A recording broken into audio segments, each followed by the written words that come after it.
I'm Jackie Kiker, your host, and this is the Nutrition Navigator podcast. Whether you're a dietetic student or simply someone captivated by the world of nutrition, you're in for an exciting ride. Be sure to hit that subscribe button so you never miss a beat. Here on Nutrition Navigator, we dive deep into the captivating realm of dietetics, exploring various specialties to help you excel in your career and become the healthiest, best version of yourself. Are you ready to embark on this journey with us? As we head into a new year, I've been reflecting on my own journey in 2024, and there has been a lot. Balancing grad school, I graduate in May, which I'm so excited for, and also just my workout schedule. It's been a journey. I gotta say, it honestly is not easy. But the best thing is every single small win just keeps on reminding me that staying consistent with habits truly matters and can make a huge impact on your life. So today's episode is all about gaining clarity for 2025. I'll guide you through some reflective questions to help you set meaningful goals, create some actionable habits, and develop more of a clear plan to achieve your wellness aspirations for this upcoming year, which is super exciting. Grab a notebook or open up your notes app because this episode is interactive. I'll ask questions throughout to help you think deeply about your 2025 vision. So I'll just pause and stop talking for a few moments so you can grab that, or you can just pause me and then we'll get started. All right, here we go. So let's start by looking back at 2024. What worked, what didn't, and what we can carry forward into the new year.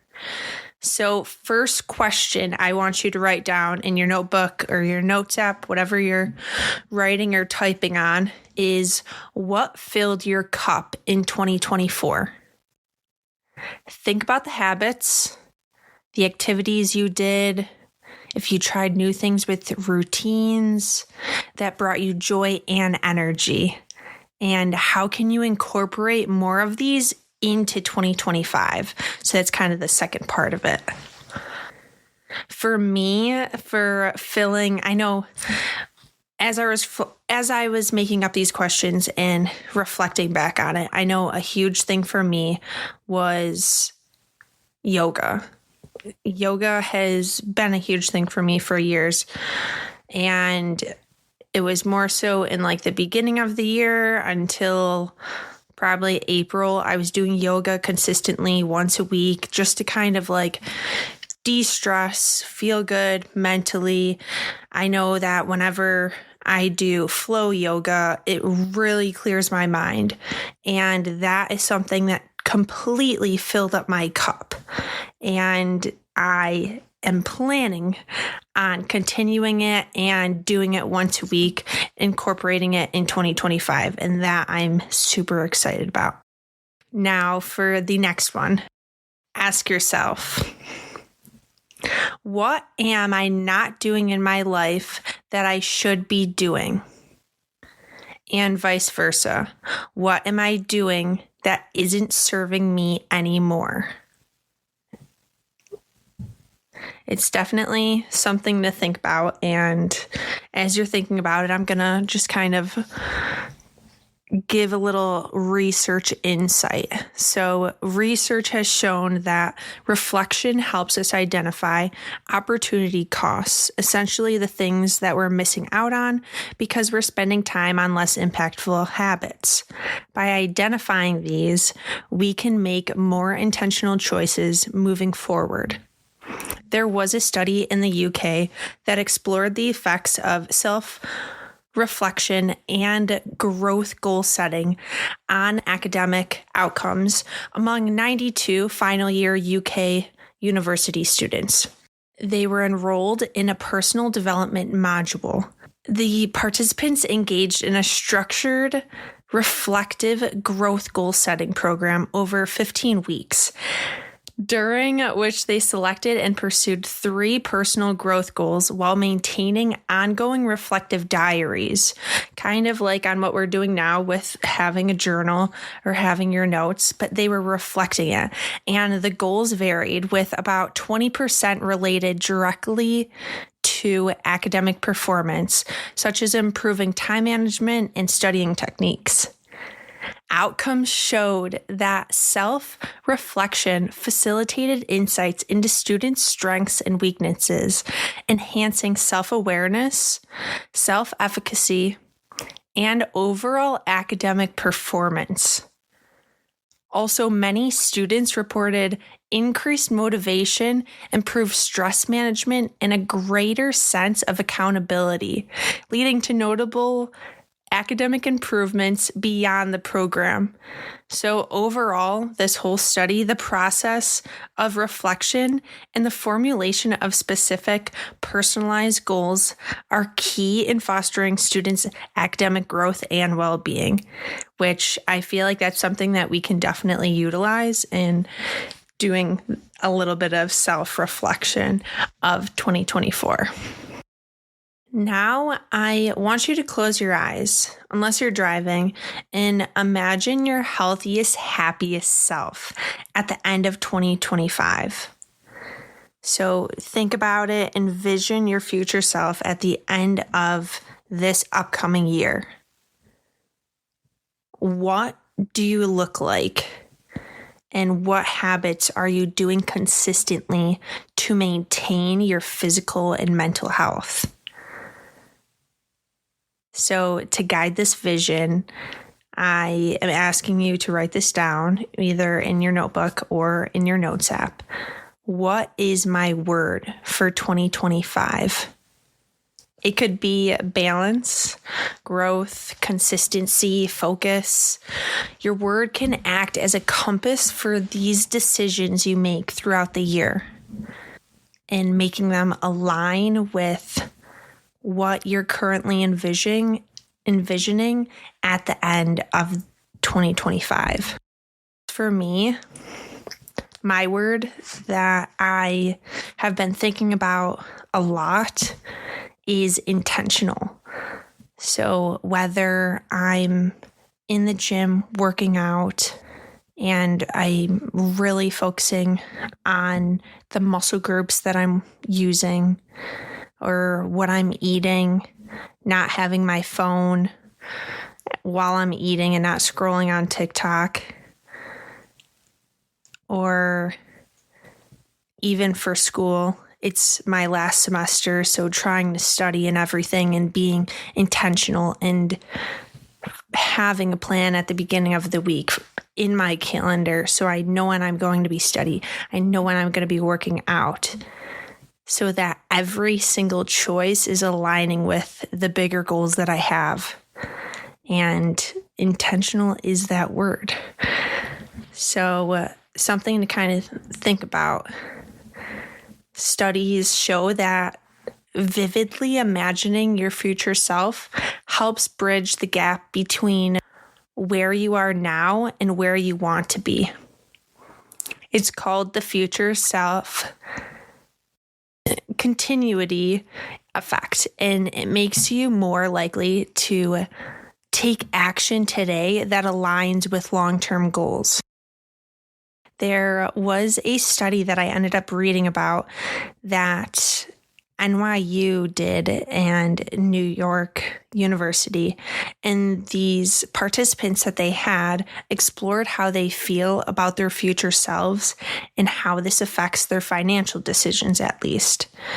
And they did a ton of different things. They did a virtual reality technology to show the participants what they might look like as older adults, which helped them connect better into their future selves, leading them to increase their savings for retirement, actually. And they also used a diagram to express how similar they felt to their future selves. And those who felt stronger a stronger connection were more likely to choose to save money for later rather than spending it immediately. The one thing that fascinated me so much were they conducted brain scans on these participants, and they did it while they were thinking about their future selves, which activated similar brain areas as thinking about their current selves, which the study did suggest that a strong sense of continuity with the future can encourage smarter financial goals, which did overall highlight the feeling that feelings connected to one's future self can make a big difference in how people approach saving and managing their money, which I do believe that this concept can have a impact on health behaviors.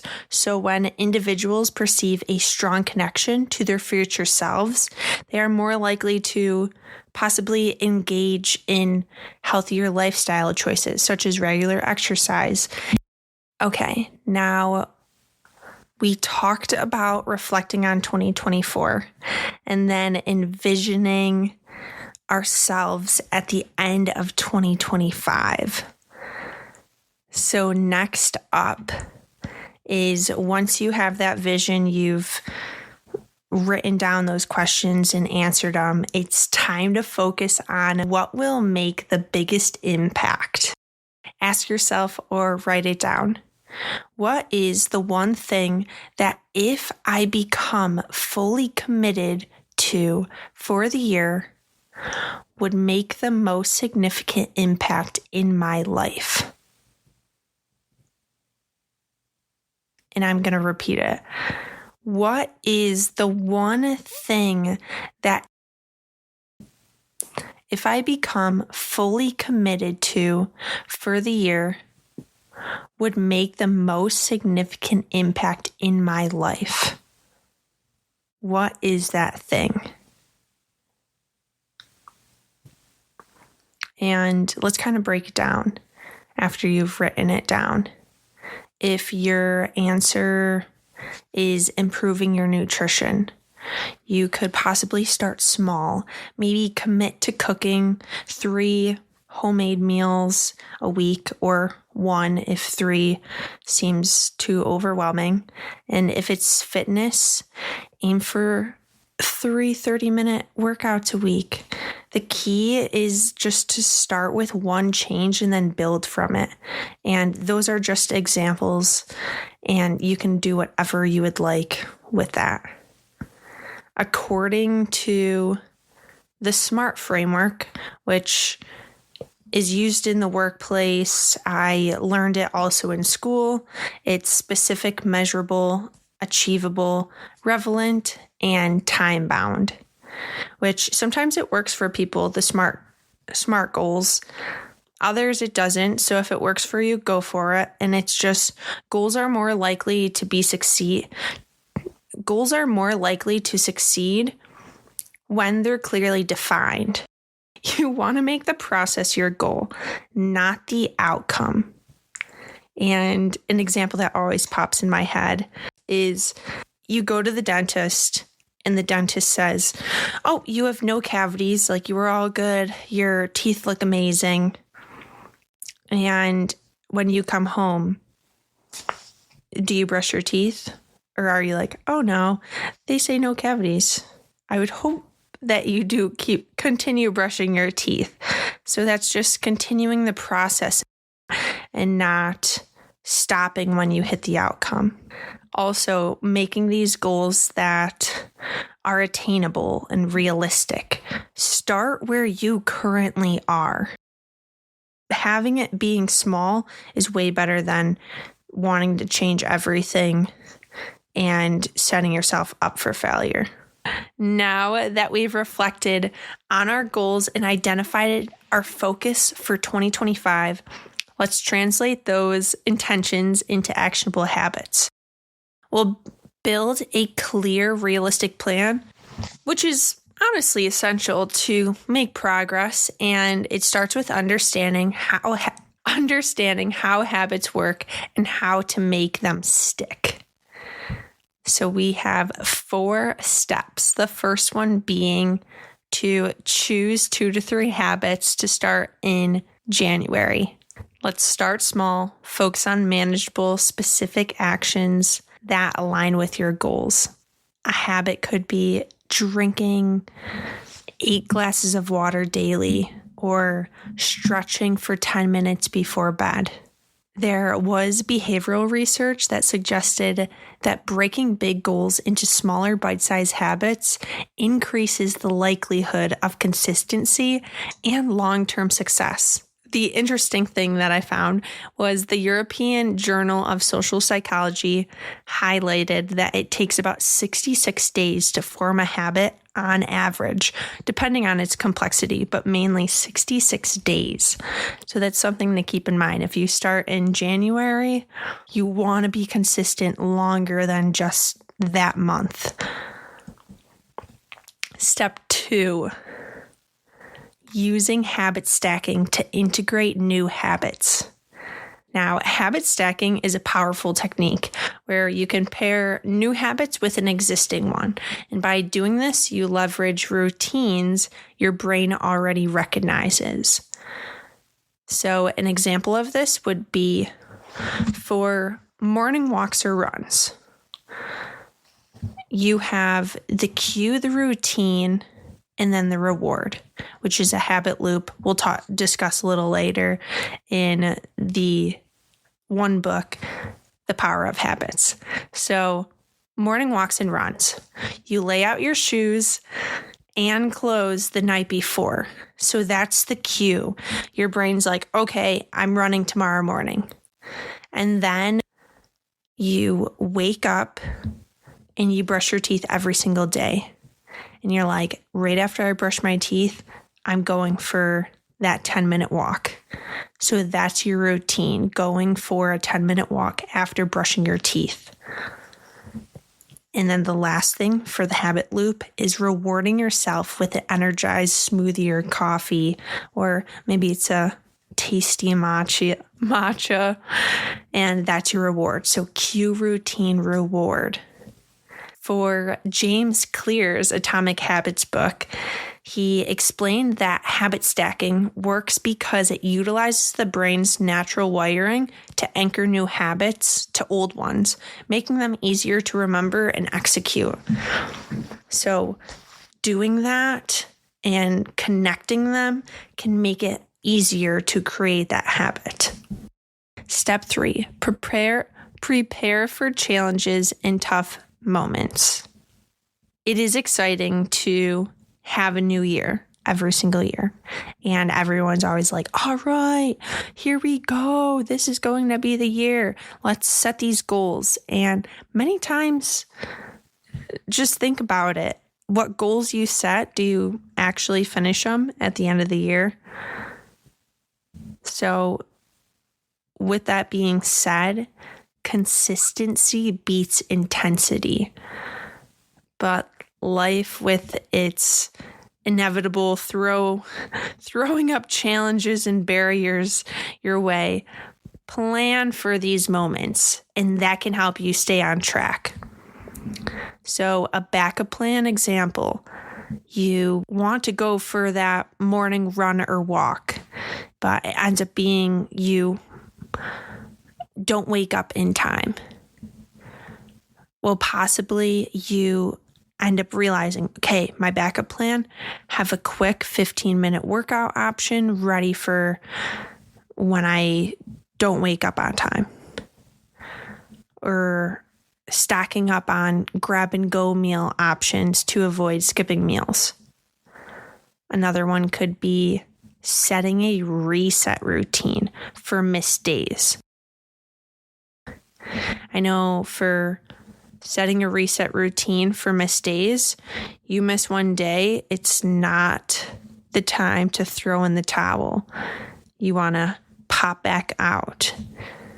It's okay if you miss one day, you're like, okay, next day, I got it. I'm back on track. And what I touched on about the habit loop, it was in the Power of Habits book that I read. It emphasizes that understanding the habit loop, cue, routine, reward, can help you identify barriers and adjust your approach. The example, if your morning run habit falters, revisit the loop. So, is the cue clear?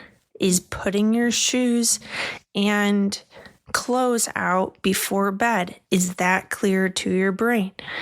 Is like where you're placing it. Are you placing it right next to your bed? Are you placing it in the bathroom because you know you brush your teeth every single time when you wake up? Maybe that's the cue. You need to have it in the bathroom because that's the first thing that you do.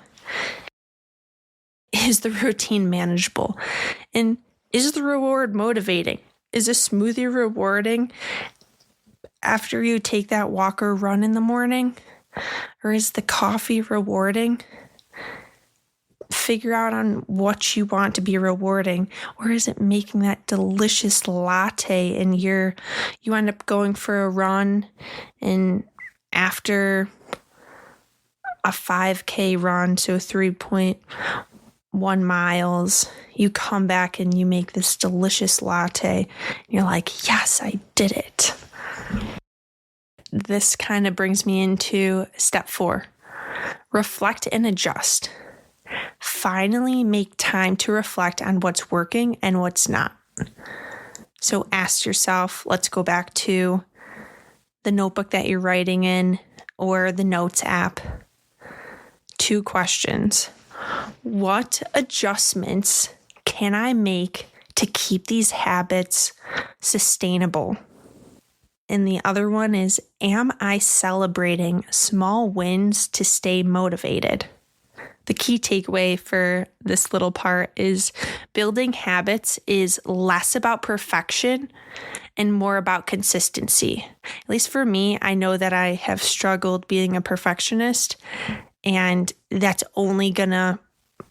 you're only going to become self-destruction if you're a perfectionist. So focusing more about the consistency.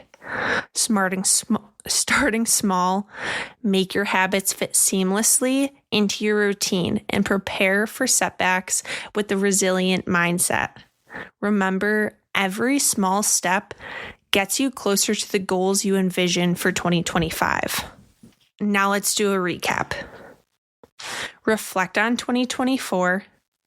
Envision your best self in 2025 and what that looks like by the end of the year. Choose one impactful goal and break it down into actionable habits. I do have something fun for you. So take time this week to journal your answers to today's questions and share your 2025 word and goals with me on social media using a hashtag capital N for Nutrition Navigator 2025 Wellness Plan. And I'd love to cheer you on throughout this journey.